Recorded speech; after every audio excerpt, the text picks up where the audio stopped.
What's your name? In here? Yes, right here. Wolfgang Klotz. That sounds German. Can you make it a little bit more Italian? I'm just kidding. No, I can make it a little bit more English.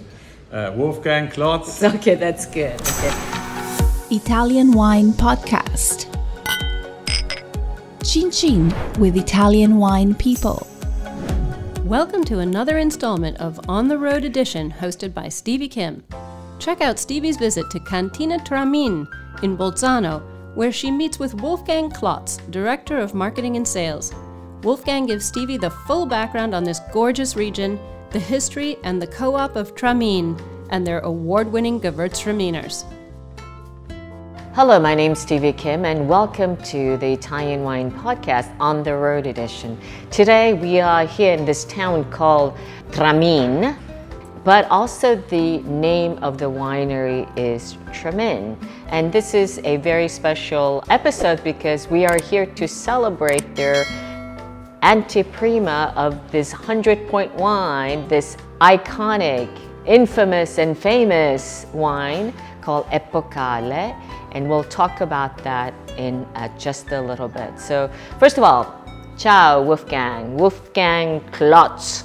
Ciao Stevie, it's on the border of Austria, and we have Austrian heritage and culture side, so that's why you find here Austria and Italy. We are Italians, and although we need to say that the culture is not the classical Italian culture, but it's just when you look around the housings, you don't feel to be in Italy.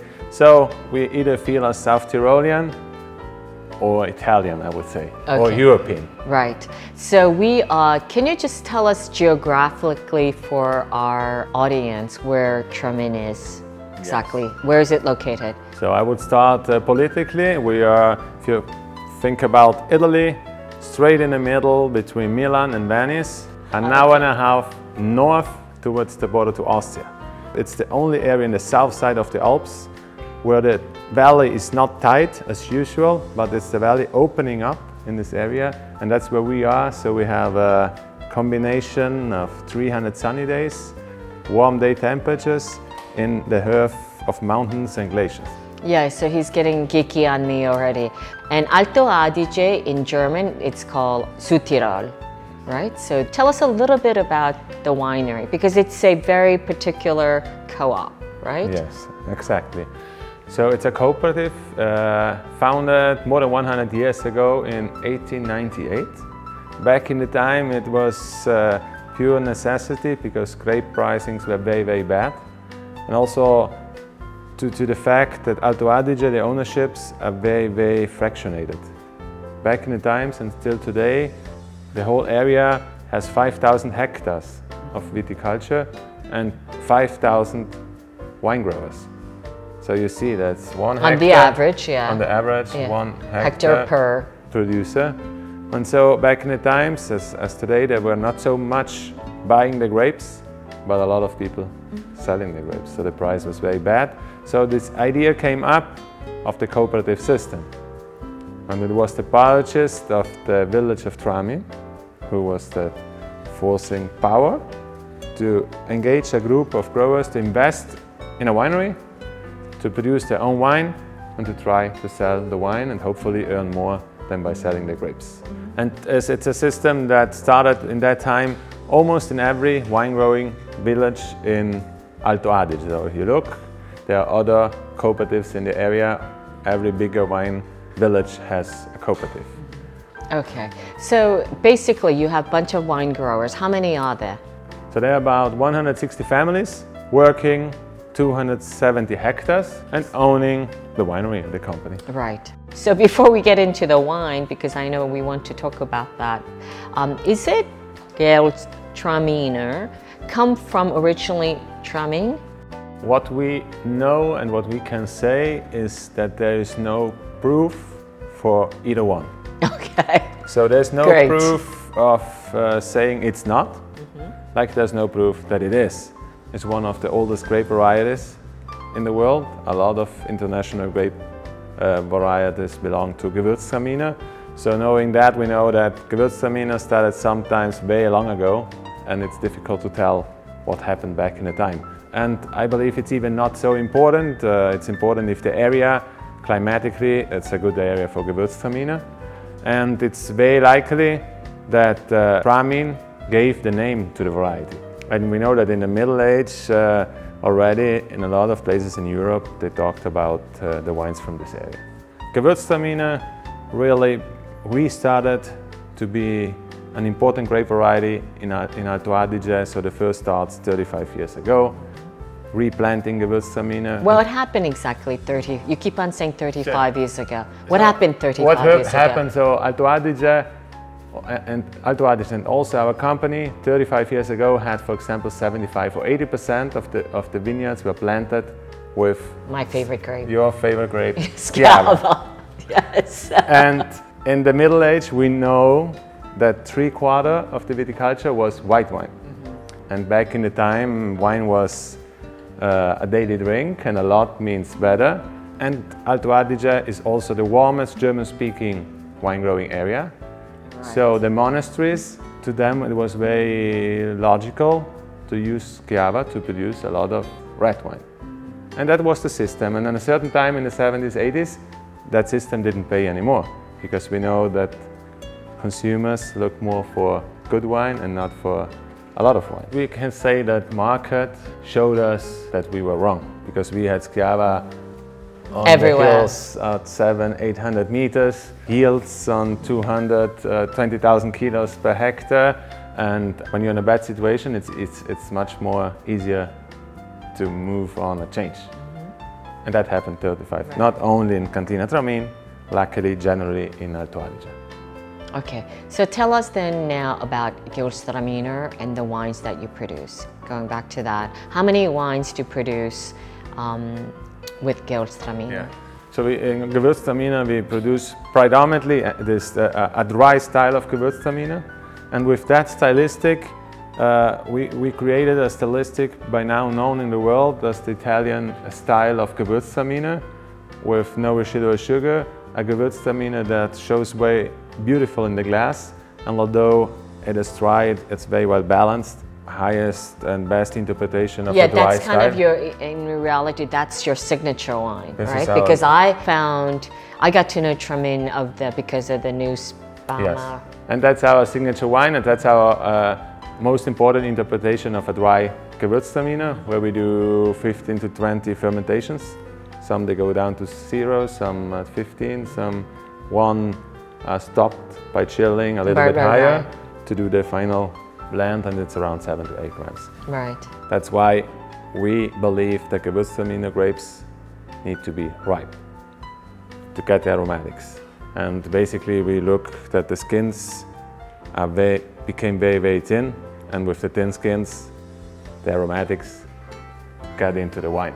But what about balancing with the acidity? Right? Because when it's more ripe, you tend to lose a bit of acidity. When do you know it's the right moment to harvest? The right moment is when the skin becomes very thin, in the way that the funnels of the skin go into the juice, and we have by the end the aromatics in the glass. So anticipating is not really an option. The sugar is already produced before. Right. And the acidity, it either is there or it's not. And that is due to the microclimate. And in fact, Gewürztraminer, if it's not on his dedicated area, it's almost impossible to get a result that is in balance and still has the aromatics what should be part of Gewürztraminer. What is the best microclimate for Gewürztraminer?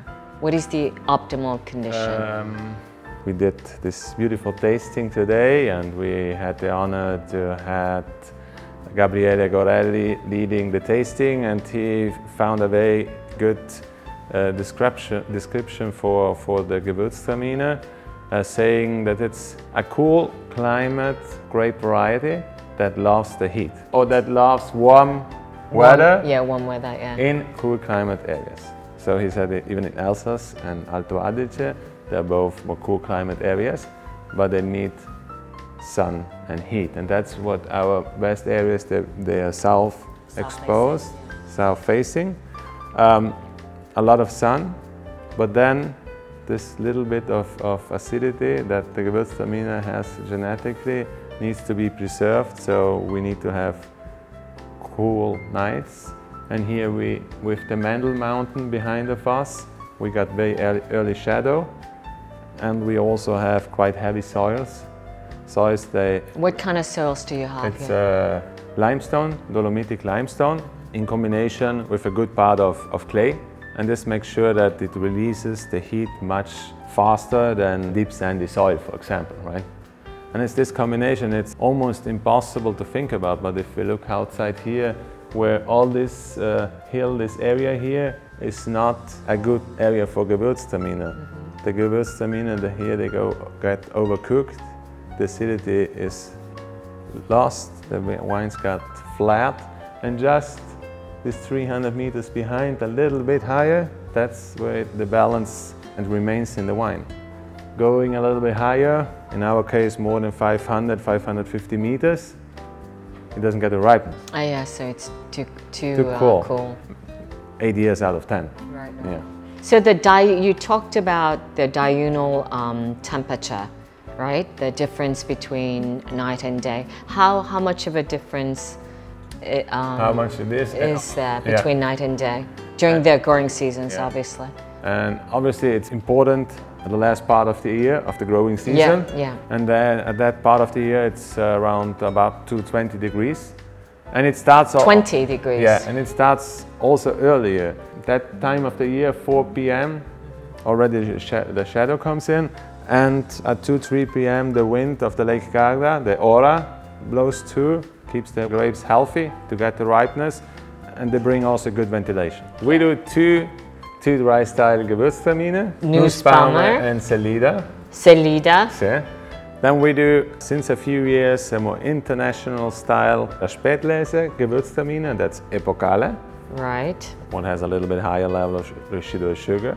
Then we do Pasito, that's called Rouen. Like Rouen, yes. The peak of the mountain here, what arrives at 2,100 something meters.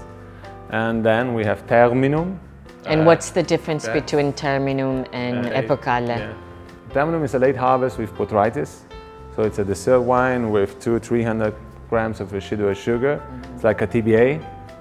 And Epocale is a Spätlese where we just have, so usually, or not usually, with Epocale, when we see a little touch of botrytis, or the first botrytis starts, that's the sign to pick the grape.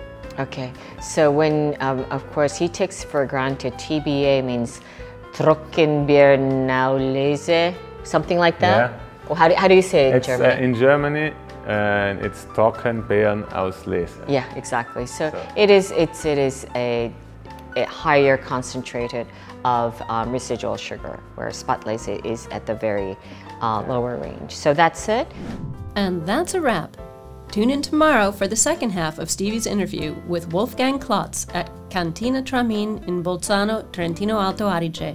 For more fascinating stories from the world of wine, go to ItalianWinePodcast.com or find us on SoundCloud, Himalaya, Spotify, or wherever you get your pods.